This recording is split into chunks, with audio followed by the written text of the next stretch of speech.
Welcome, welcome, welcome to episode 18, hot on the heels of episode 17 of the Amazon Connect podcast. We have, as usual, as we'll want to do, we have proficiency-based routed an expert into the podcast who we'll come to in a second. But as always, I will ask two questions of Mark Rutkowski. First, how are you? And second of all, where are you? So, one, I'm doing good. It's been a busy week. Mm, We've been working a lot with some customers. It's been good, from that perspective. Where am I? I'm home actually. I'm actually home this week. So, I thought you were. I recognize the background, but yes, yes. So it's good. It's good to be home for at least a week. Maybe next week. I'm sure I'm going to be somewhere else. so the dog recognizes you, that kind of thing. Yeah, they're right there. Actually, they're just chilling. My two Aussie doodles. Now, with that, I'm sure those watching on YouTube will have already spotted that we do have a special guest, Ayesha Borker, who I go way back with, like 10 years at least, because we both started at a previous company together on the same day. And I think I can say it was Aspect Software, can't I? That's okay? We don't. You said So it. yeah, is it like exes in a relationship where you just don't talk about them? It's like, well, yeah, I used to work at Aspect. But anyway, back to that. Back to you, Aisha. Please do give yourself a quick introduction. Tell us who you are and what you do at AWS. Awesome. No, thanks a lot, Doug. And hi, everyone. Aisha Borker. I'm a principal solution architect specializing in Amazon Connect and applied AI.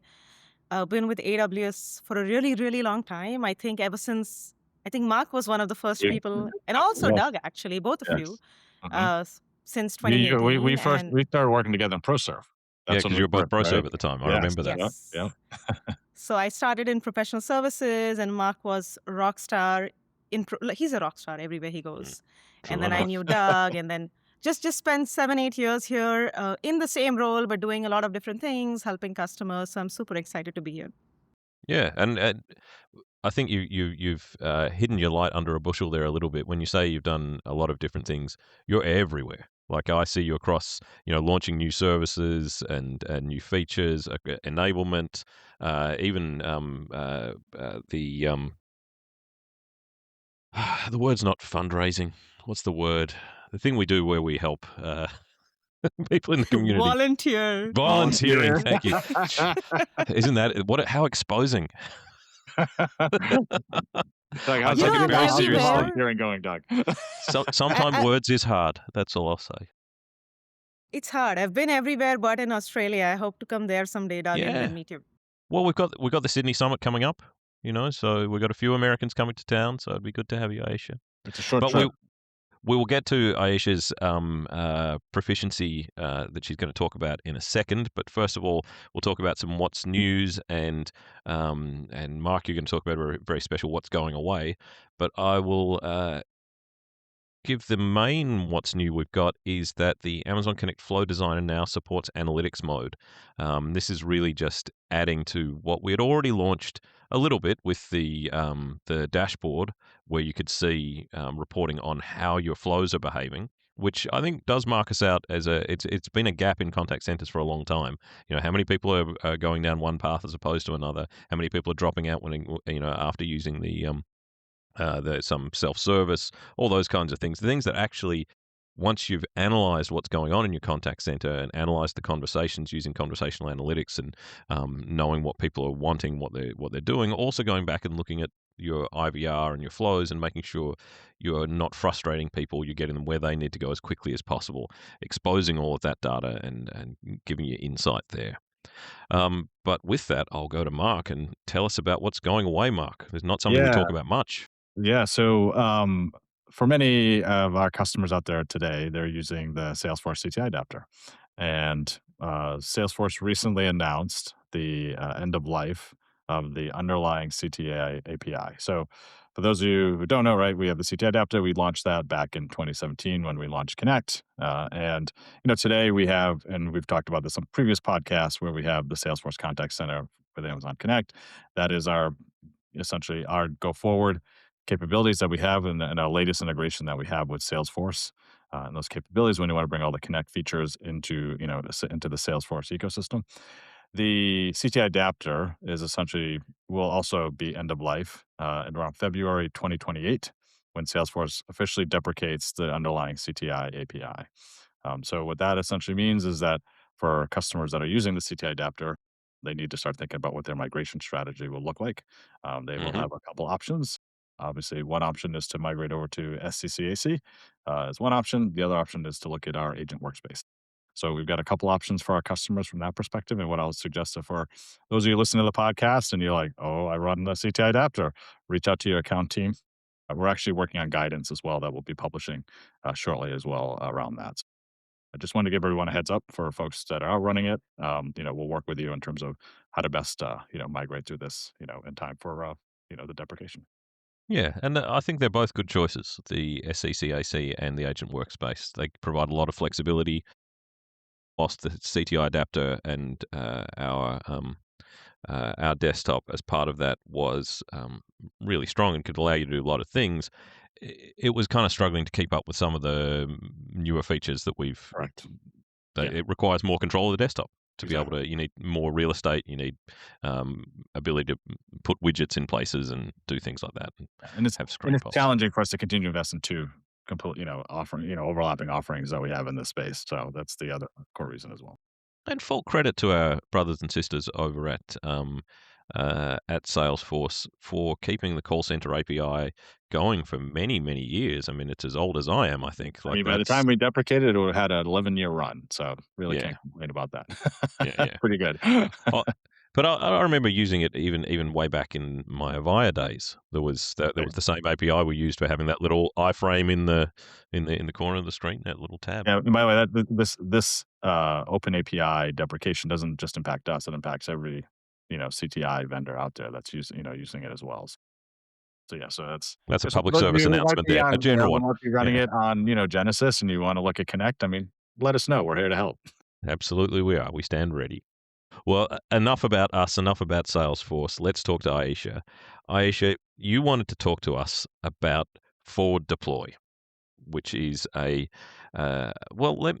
tell me. Well, please tell us, what is forward deploy, Aisha, and why did you want to talk about it? That's a great question, Doug. And honestly, forward deploy is not a very new concept in the industry. I think it's been floating around for quite some time. I think getting even more relevant now with the whole AI boom. But the idea of forward deploy is how we could place engineers or technical resources within a customer's environment where they're helping solve technical challenges alongside the customer, building it themselves, and then bringing that feedback back to the product and improving product in real time as well. So this is the textbook definition. But obviously every company out there is starting to implement their own version of forward deploy. But I do feel with AI, I think it's no longer about what's the best technology, but it's more about who does a good job of using the technology and implementing it the right way. And that's why forward deploy is just becoming more and more relevant in the current space. Uh, I think you've said a heap there, all really interesting. I think it's worth unpacking it a bit. So we have if there's a lot of pressure within companies, externally and internally, to start looking at AI. Every company is, whether they want to or not, they're being forced to think about what are we going to do here? Because otherwise we're going to get outcompeted, or we're going to be, we're going to be flanked. Well, Sorry, the Mark, you contact can center take. is the number one use case, right? As we've talked about, right? Yeah. Yeah. It's just it's where we're ground zero, right, for a lot of that. And historically in the contact center, it has been consuming pre-built features and functions. And we've done our best in the last 2 years, I think, to provide some of those pre-built features and functions using AI. Things like contact summarization, things like automated evaluations or AI evaluations. But is it fair to say we're now at the point, though, where, and I think this is what I took from what you said, basically the rest of it is not something where you can say, hey, I've built it for you. You need to understand the business. You need to understand their challenges. You need to understand what the tools are. And the tools are arriving at a furious pace in terms of almost impossible to keep across it. So what does it look like when you begin an engagement? Where do you start? I think typically the start is always by trying to define the problem. And I would say in a real world, the start is with a bunch of enthusiastic individuals jumping on a call where we all want to do something, but we don't know what it is. So then we all try to figure it together that, hey, maybe this is that one problem that we need to solve. It's always that same textbook approach where you figure out what the problem you want to solve. But I think the unique part that I've seen in Forward Deploy is like today everyone's so focused on AI and the solution. And we keep saying that, hey, AI is going to make sure that humans have more time to be humans or upskill themselves. But I feel like that's the one area that we completely miss out. Like everyone's so focused on the technology that no one's focused on upskilling humans or bringing humans along in this journey of AI. So I think, like based on my experience that I had last year, I think my biggest takeaway is Forward Deploy is dealing with the humans more than dealing with the AI. It's about level setting again that, hey, what's the realistic thing we can do? It's sometimes about jumping on a call where we know what we need to do, but nobody knows how to do it. And this has happened as well, where I've been on calls and everyone's like, hey, maybe, uh, let me pick a use case. Maybe the use case is that I want my AI to respond in a certain way, which is way X. But now it's responding in a way Y, and nobody knows why Mm-hmm. that's happening either. So Mm-hmm. these are real things that you face. And I feel like the whole concept of Forward Deploy is going in together and transforming together at the same time, but also being agile while you're doing. So I know that was very broad, and we can always talk about examples. But for me, the biggest takeaway of Forward Deploy is making humans feel comfortable that, hey, we can do this. And there will be mistakes, but then we can fix it along the way. And I think a reduction of all of that would be, how do we get this to production? Yes, Because 100%. that's the biggest challenge with every AI project that I encounter is how do you get it to production? And when do you know to stop? Because you can keep fine-tuning it forever, but when That's do a you good know point. good is good enough? And those are discussions I've had because we've spent weeks on a call building a certain AI, customer-facing AI agent. And now we are like, hey, it's good. It's doing 80% of what I want. And now Mm. it's doing 85% of what I want. And I'm like, do we know now that's enough? So it's very interesting. And also, I think the observability is a significant part of Forward Deploy too. Like, again, going back to the point, right? We think about how this feature is awesome, but how do I make sure I have the right observability tools? Sometimes they end up being custom tools. And then how do I have maybe an easy to use UI where I'm measuring the performance of my AI across different models so that I can keep honing on what's the better model to choose and which is the right model to put into production as well. Because once again, as you said, right, I feel like the competition of models is never going to end. Like every model is going to Mhm. keep improving over time. But so how do you make it how do you make it easy for the customer to keep measuring that and making sure that they can fine tune and they can keep updating their code in production as well? So those are some things that I found to be super interesting. But you only find that as you keep going along that journey, as opposed to just bringing the customer to that journey and then having them figure it out on their own. I feel like I'm doing all the questions here. So Mark, you Oh, go no, because Sorry. I've got one. I no, wanted to it's go a lot again, but more. I've got to let you in sometime. So, Isha, how do you kind of balance with, trying to, boil the ocean, right? With I'm sure when you go into a lot of these customers, they're like, we want to use AI for everything. AI How do me. you right? So how do you set some realism, and pragmatism into that conversation, right? And really drive kind of like how do you get to value fast, right? When you get into these type of engagement. Absolutely. I think it always comes back to business outcomes, like what's the outcome you want to achieve? And let's use that as a metric to measure the success. So for example, like my AI could be, I could achieve that business metric. Like if I want to basically, let's say have containment 70%. And if my AI has 80% accuracy and I'm still getting the 70%, so maybe that's where you stop. I'm not saying you cannot keep improving, but I think your business outcome and business metric is everything. And it's very important to not get derailed in the technology. And I've had these discussions too, where customers come to me and they're like, yeah, but that vendor is giving me a much better latency score than what you're giving Mhm. me. And I'm like, okay, that's fine. And we can keep competing on the numbers. But when your end user listens to your self service experience, is it a good experience for them? And if it is, then do you still want to keep competing on that milliseconds and microseconds? You probably don't want to. So I think like going back to the business outcome and the experience that the customer wants to achieve is everything, and it's how you get them back and get them grounded. I think that's a great point because I think we often even hear this from customers at times, right? They're so infatuated with benchmarking, right? And comparing that versus actually focusing on what are you actually trying to solve with AI and enable that as part of the use case. And to your point, getting what are those outcomes? And when, let's hit the ground running and start to build against those outcomes and starting to prove out those outcomes versus we could run benchmarks, all day long, right? Without Yeah. really any outcomes. Yeah. All right, I'm ready to go again. Go ahead, Doug. So you've added a question to my list of questions that I ask customers. I've spoken about this on the podcast before, but I think that was really interesting. When is it good enough for production? Because again, you're building something rather than.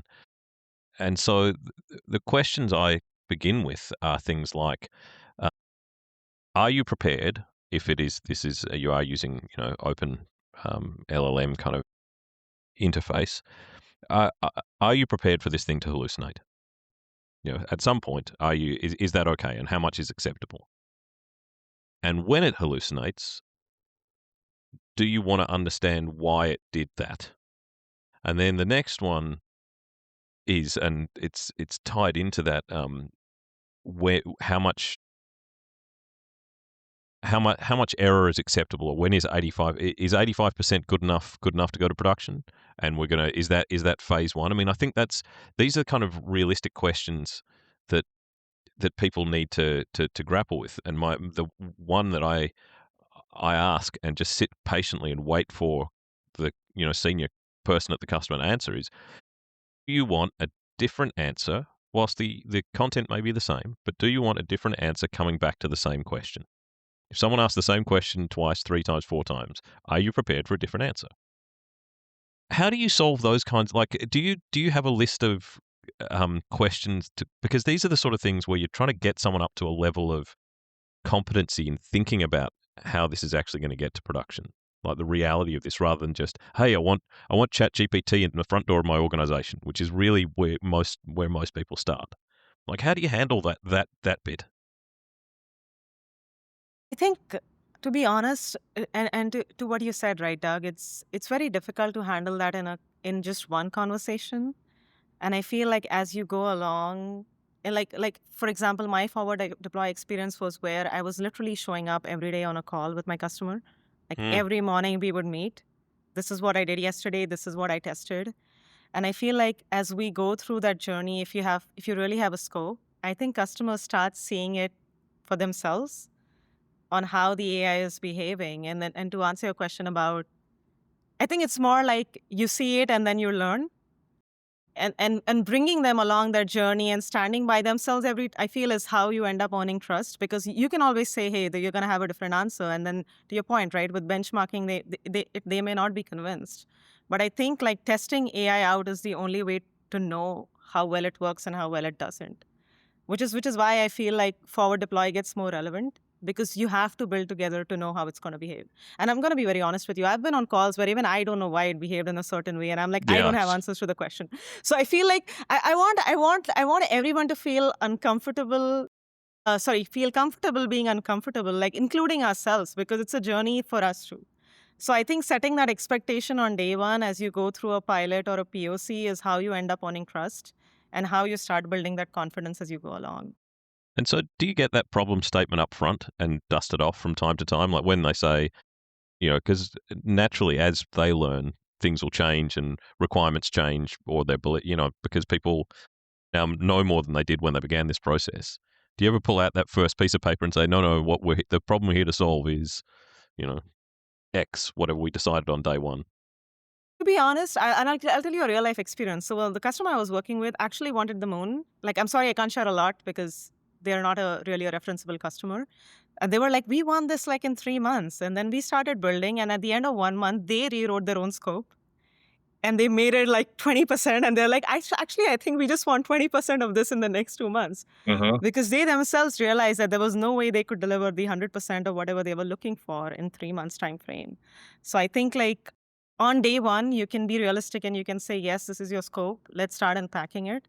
But I feel like as you start unpacking it, Doug, like you will see the reality and you'll know that it requires an X number of time frame, which could be longer than what they perceive it as. I'm ready to go again, Mark. But Okay. Now I got one, Doug. okay, okay. I'm gonna have to do some intervention in this podcast, apparently. So, I think one of the questions that I often get is how do you, as you start to build these out, what's the methodology to best test and validate this, right? Because as fast as you can move in building these experiences, it's super right. The complexity of testing these has gone exponentially as well. So, what's been your experience in terms of doing that with customers? To be very honest, observability is everything. Like customers will ask me on day one, like, okay, this is amazing. How do I know it is amazing? Like, sometimes I've been in, and I'll divert a bit and talking about what Doug said at the beginning, right? Sometimes you have out of the box tools that tell you, hey, I've evaluated everything about your contact center conversations, and your score is like 85%. And then my customer is like, okay, but why do you say it's 85%? Why should I believe you that it's 85%? So, and I've had these conversations. So I think observability is everything on day one. And at least in my experience, I feel um, it's some sort of a market or an area that's sort of ignored too. I don't know why. Like, I'm going to be very honest. I don't think there are some really mature observability tools out there, and there might be, but I still feel like a lot of products are busy launching features and less observability. Hmm. So I think it's an undeserved area, but it's the only way to earn customer trust. And then, Mark, to directly answer your question, I feel like we've ended up leveraging a lot of our own GenAI Innovation Center teams to build custom dashboards and to use some of the industry standards to create that upfront for customers so they can start measuring success. So that's how I have tackled it. But it's a tough one. It's a real tough one. Yeah. And where do you see most customers starting? Do you see them starting in the agent experience? Do you see them starting in the self-service? Like where do you tend to see, my natural inclination would think most customers want to start in self-service, but I think that's going to be yeah. my guess. That's the first thing your Yeah. head goes to. I think so. That's what I'm seeing the most. Right now there's a lot of attention on self-service where every customer wants to just revamp their self-service with something agentic. Which is I feel like in some ways is riskier than agent assist because you have a human in the middle in that experience, right? So it is interesting to see that for sure. Well, that ties into what my next question was going to be, which was from a business motivation. What, where do you is it we want to reduce headcount, as in we want to save money? Is it we want to serve our customers better? Is it we want to, or is it that, as we mentioned up front, that fear of we just need to be doing this because like and are they being honest with themselves? Like, because sometimes you used to have in the old IVR days, people would say, "Oh, we want to increase choice." And it's no, you don't. You want to reduce cost. Like, let's just like this is a worse experience through the IVR than it was talking to a human. It's just cheaper. Let's be honest. Like, yeah. What are the stated motivations for it that you are hearing? I think it's a combination of, I've heard all of them, Doug. Like where it's like, hey, we want to improve the customer experience. We want it to be even more human-like now. And then I've heard reduced headcount also. And then cost always is a factor, which is also kind of weird because then they're concerned about AI costs. But Well, and the reduction of headcount is an interesting one because I saw, I'm sure many people have, and it's great to see Jeff Bezos back talking on these kinds of topics. But he was talking about AI being a technology that will change every organization. It's one of these ones like it will. Everything will get sped up. Repetitive tasks will be removed, and all the rest of it. But I didn't take from what he said, as you hear from many of the AI bros, that there's going to be a destruction in the workforce, and that makes sense to me in terms of yes, there's going to be labor moved around and changed into different places and all that kind of thing. But if I'm running a company as the CEO, do I want to grow my organization by 10x or whatever, or do I want to keep doing what I'm doing now at a cheaper price? And I'm pretty sure most CEOs want the former. They want to grow. And I'm not going to, I can get my people doing more rather than I can get rid of my people. Well, and why make them a cost center, right? Make them something where they're cross-selling, they're upselling, right? They're essentially bringing in revenue from, because they can work on these higher value interactions, which previous to that they were not, right? Yeah. And the AI can offload a lot of that. 100% agree. And I feel like, in fact, this is where, coming back to the point I made earlier, where we say, hey, AI is going to make more time for humans. I feel like humans remain to be the most ignored aspect of this equation. Because if we can now empower these humans to use AI more effectively, like to be more productive and then to become like bring in more revenue, I think that's the real key as opposed to optimization. Yeah. And I also feel like I do see a lot of roles to start converging. Since we were talking about the customer experience space, like, again, right, like a lot of the people we talk to right now are traditional IVR builders. And Yes. now suddenly they have to write prompts, then they have Yes. to manage models. So Yes. there's a huge Speaking. learning curve. Same. That's what I'm saying. When I'm saying it's everyone, like I will not claim to be an expert. Like I won't say, hey, I got it all figured out. I'm learning every day too. But Mm-hmm. I feel like I see the customers are learning every day as well, right? So I think it's a big change. And I believe, and Mark can tell me, I believe it's happening everywhere. I'm wondering if product and engineering is converging now because of all of the AI boom and vibe No, coding I mean Yeah, happening. it that's is a fascinating. interesting. Let's hear from the product. Yes, service. Like what? No, How? absolutely, absolutely. Yeah. There's an element of going faster for sure, right? And so I'll give you an example.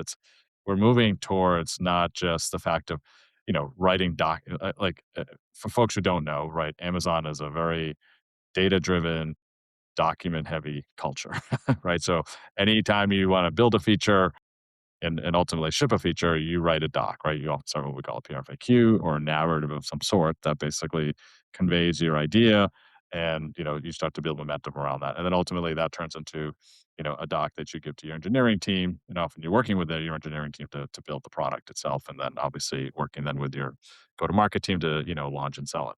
Can I share one The more thing with our listeners and viewers about that document culture, which I really liked when I joined, and I still like, By the way, we is should probably have a podcast episode on that, Doug. that absolutely right, is that there is not the expectation that you've necessarily read the document before coming to the meeting.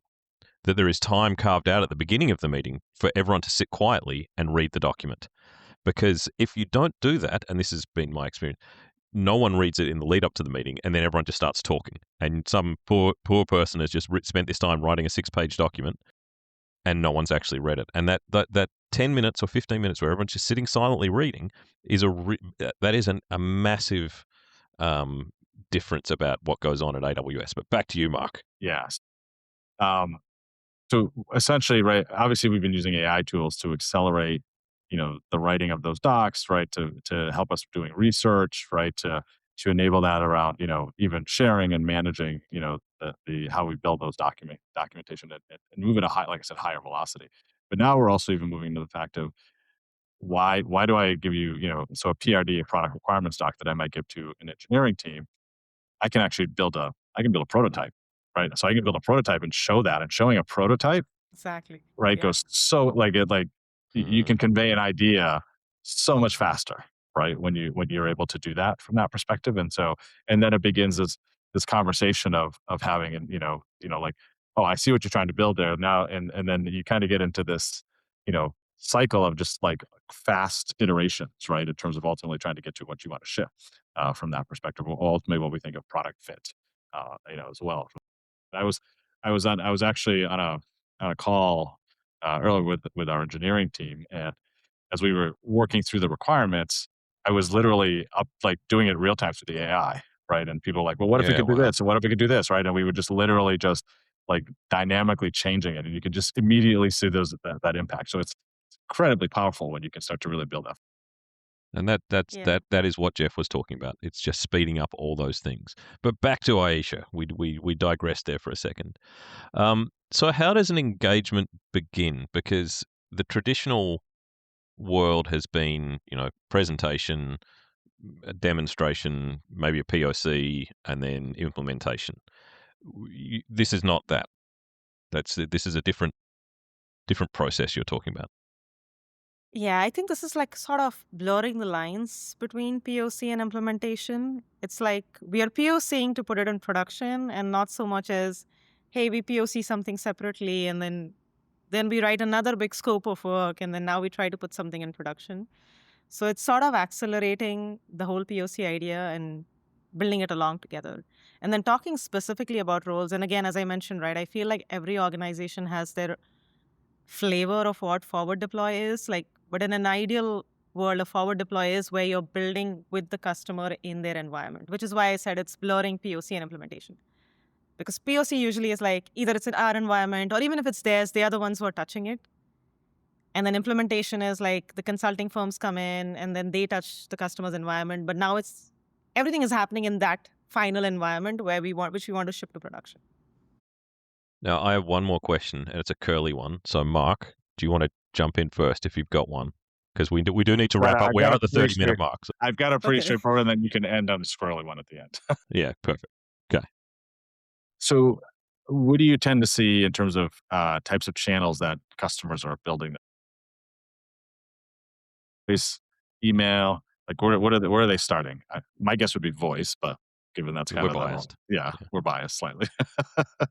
I mean, I've seen a combination of both voice and chat, and I feel like for some reason chat is easier to deploy. I don't know why. And I'm not saying everyone deploys the best chat experience, but I feel like it's easier to just put some knowledge there and ship it out. I agree. But I feel with voice, it's more about the experience and the sound and how you hear it. So people want to spend more time testing it. And the length of the answers, I think, is a big one as well.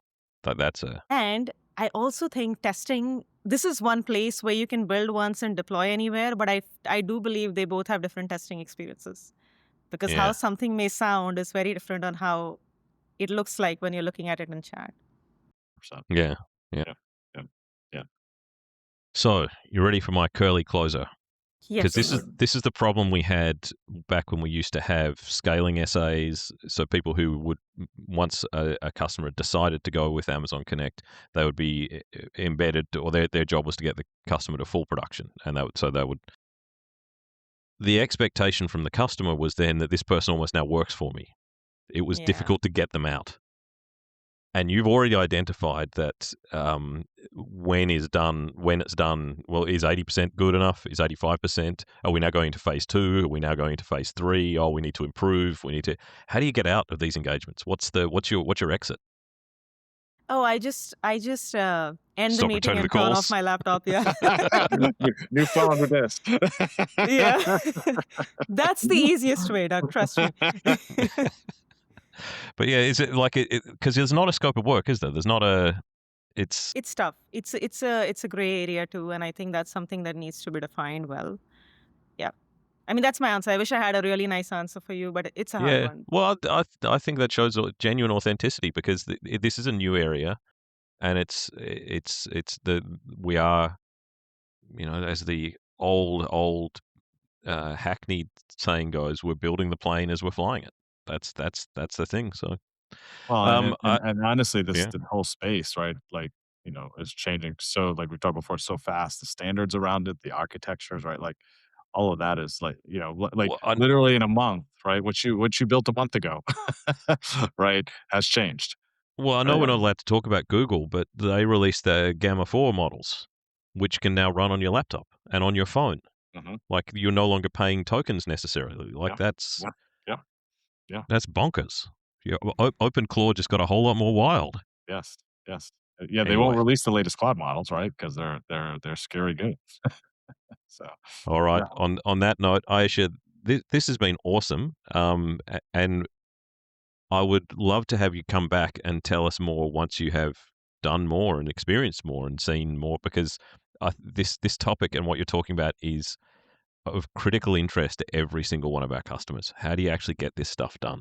Maybe Aisha, once you get a few case studies, that would be a great time to come back, right? And we can bring a customer with you. Right. We can talk to a customer about it. That would be awesome. Yes. Yeah, no, for sure. And thank you so much for having me. It's an absolute honor to share space with the two of you. I want you to know that. Oh, you I was so definitely can nervous. come back Everyone now. should know this. All right. On that note, goodbye, everyone. See you, Aisha. Thank See you, Mark. you. Everybody. Bye. Bye now.